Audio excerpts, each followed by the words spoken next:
Born into slavery on April 5, 1839, Robert Smalls told a powerful story of courage, hope, and determination. He rose from nothing to become one of the most influential African Americans in the nation. Smalls was born in Beaufort, South Carolina, and was deeply favored by his slave owners.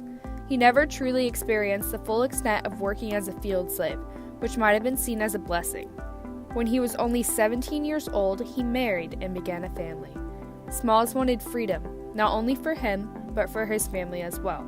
At this time in history, one could actually buy oneself out of slavery, but for an extensive price. In 1861, Smalls was assigned to steer the U.S. ship called the Planter. For a year, he studied every movement of the captain and his crew.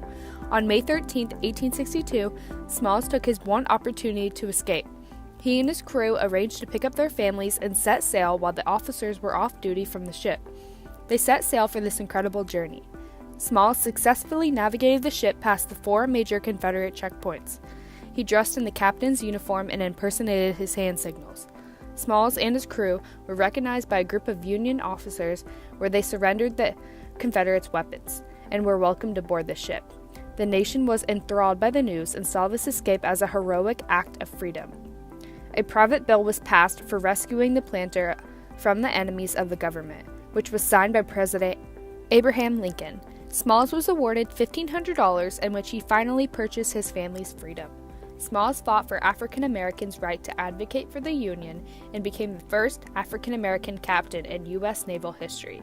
In addition, he served 5 terms as U.S. Congressman, was a founding member of the Republican Party in South Carolina, and was a delegate to the 1868 Constitutional Convention. Smalls made it possible for both whites and blacks to have a say in the democratic process. He was a hero and continued to fight for freedom and black equality for the rest of his life. He started with little to no power, accumulated power through charisma, community, and finally ended up with power from state action, changing circumstances, and great wealth.